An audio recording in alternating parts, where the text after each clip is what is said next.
Hey, it's Brother Teacher again. When was the last time you had a bowel movement? Yes, I said bowel movement. When was the last time you went to the toilet and did number two? If you haven't had a bowel movement for a couple days and you've been eating, you're constipated. This is sort of a follow-up video to one that I did a while back, so I can consider this probably part two, but it's basically the same information. Maybe the way in which I deliver it will be a bit different. But I just want to encourage you, most of the ills, again, most of the issues that we deal with medically and health-wise are caused by us. Not to mention mankind and all of the toxins that they put in our environment around us and in our food and water supplies and so on and so forth. Not to mention the medications that they're giving to us, prescribing to us, that have a lot of side effects and can even kill us or cause death. So notwithstanding, this particular conversation is about bowel movements. I want you to understand, I want you to understand, regardless, I had to stammer a little bit because I'm trying to figure out how I'm going to say this, but regardless of how you've been brought up to eat in America, 9 times out of 10, it's improper, it's incorrect. Man does have a diet, a specific diet that is uniquely his own versus animals for the most part. That's why we're man. Every species of animal on this planet has their own diet in their own habitat, in their own environment, wherever they are indigenous to. So if you come from Africa, you have a certain diet there. If you're in Asia, and all of the countries in Asia, from India to China to Korea to Japan to Laos to Cambodia, Philippines, and so on and so forth, you have a diet that's indicative of the environment in which you live. If you're in Europe, in Germany, Germans don't eat what they eat in Africa. Africans don't eat what they eat in India. Indians don't eat from India, or India that's in Asia, that is. They don't eat what they eat in Latin America. So doesn't it make sense to you that we all have a diet? There are many things that are common amongst human beings to eat, and common amongst us, of course, to drink water. But we all have a diet, and a specific diet. Now, our problem as human beings, particularly in America, is that we believe that we can eat anything we want, and it's okay. We believe that we can drink anything that we want, and it's okay. But what we have come to find out as we live long enough is that we become ill. Our health begins to decline at a certain point in our lives, depending on how much of the bad things that we eat, those things that we thought we could eat. You see, understand this. There are certain laws of nature that we must follow. And if we don't follow those laws of nature, nature always wins. So your body's going to tell you that you've done something wrong. And how it tells you that you've done something wrong is like that red light, that check engine light that comes on in your automobile. It's telling you, it's warning you that something's going on. And when your gas needle starts to fall down towards empty, it's letting you know that something's going wrong and you're about to run out of gas. And there are other indicators in your automobile that let you know when your temperature in your car is getting too hot and it's about to overheat. You have gauges. Your body is the same. When you get a headache, and it goes away, you forget about it. 2 or 3 days later, a little bit worse. When it goes away, you forget about it. And then about 2 weeks, maybe a month later, 2 months later, it's terrible. I have to go to the doctor. It might be too late then, because you should have addressed the issue when it first presented itself. Just like your car. If you don't check on those gauges Your car ends up, something happens, and all of a sudden you're in traffic, or you're on the highway and your car stops. It overheats. It just completely stalls because you did not check the indicators. We are the same. I know you love this video because I love giving it to you, presenting it to you, because I want you to be aware. I want you to be knowledgeable about you. Okay? Now, my original premise was about bowel movements, and I have not digressed. It's still all tied or linked together. You should have as many bowel movements, basically, as the amount of food that you have. If you eat breakfast, lunch, and dinner, you should have about 3 bowel movements per day.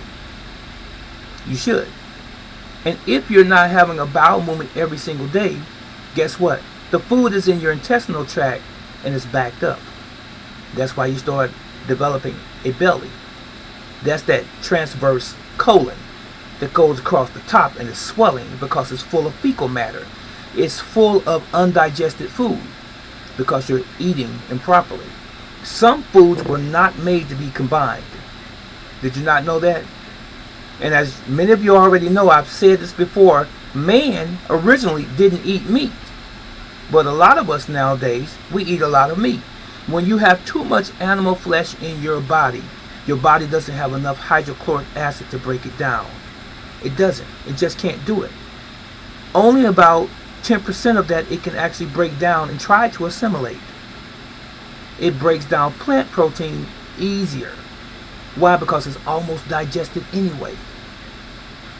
But that heavy load of animal protein or meat that's in your body, your stomach's working and working and working, and then you feel lethargic and you feel tired and sleepy, and you always want to take a nap and lay down because your digestion or your digestive system is working overtime trying to break that stuff down.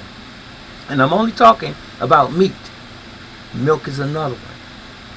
When we have these processed foods that we're putting in our body that your body doesn't recognize, that's putting a taxation on our body also.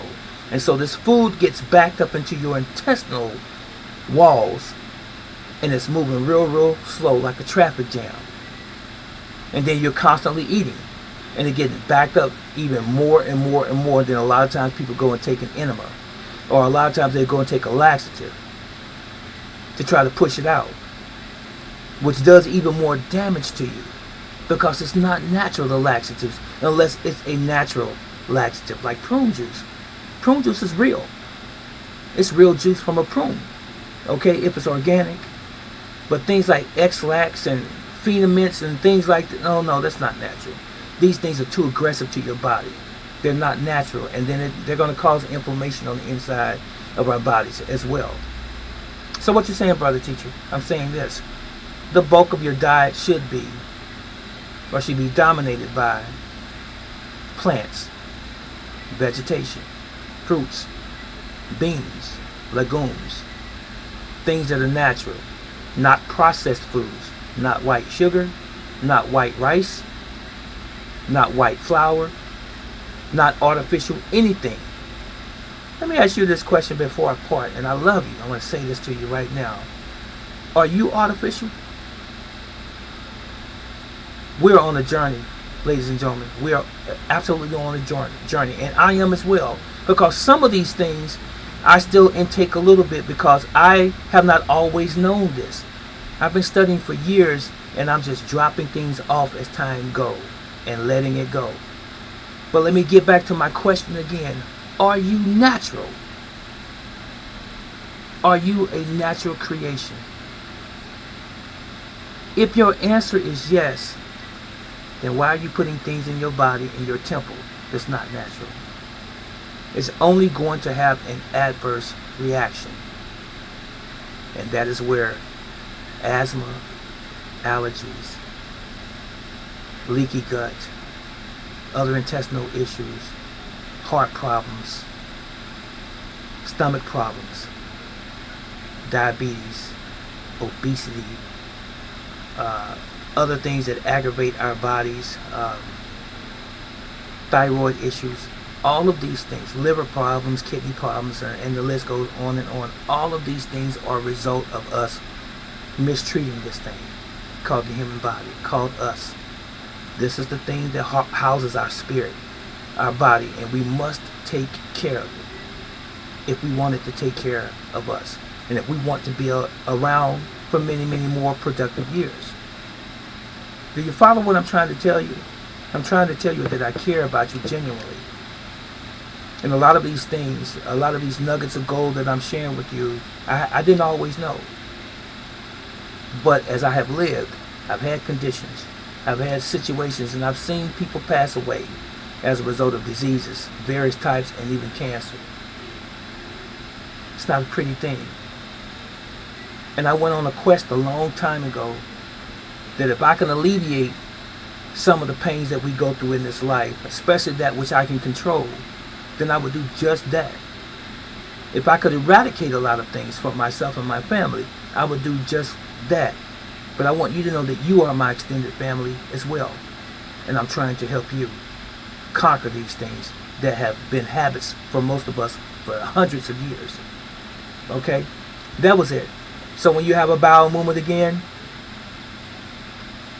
you eat 3 meals. You should have approximately 2 to 3 bowel movements every single day. If you're not eating a lot of meat, your bowels or your stool should be floating on top of the water. And if you eat a lot of meat, especially beef and chicken, usually when it sinks to the bottom, that's an indicator that you're eating a lot of meat. It could be other reasons, it could be medication as well. But just a footnote. Drink plenty of water, clean water, distilled water, purified water, spring water, as long as it's real. All bottled water is not good. And actually, most of it, 99% of it, is not. If you really have a bottle and you're a biker or someone who has an exercise, a regimen, a program, you should use a glass bottle. I know it's not common for many people to carry a glass bottle anymore, but it's crystal. It's better. Plastic gets hot, and whatever the material that it's made out of, it starts to sweat when it's hot. And it leaches and leaks into your water. And then you're drinking that. Now we have the issue of detoxification to deal with. Think on these things. So, every day, I have a couple bowel movements. You should too. If you're going a week and haven't had a bowel movement, guess what? You have a traffic jam. You have food that's already waste, that's already putrefied, that's in your system, that's causing allergies, that's causing you to sneeze, and skin eruptions, all kinds of things are happening to you as a result of that food that's being in you. Understand this before I part. When it goes in your mouth, it comes out the other end. It's not supposed to stay in you for days and days. Can you only imagine what it's doing when it's getting caught up? This is Brother Teacher. As always, Yahweh loves you, and I sincerely love you. Stay healthy, stay blessed. So long.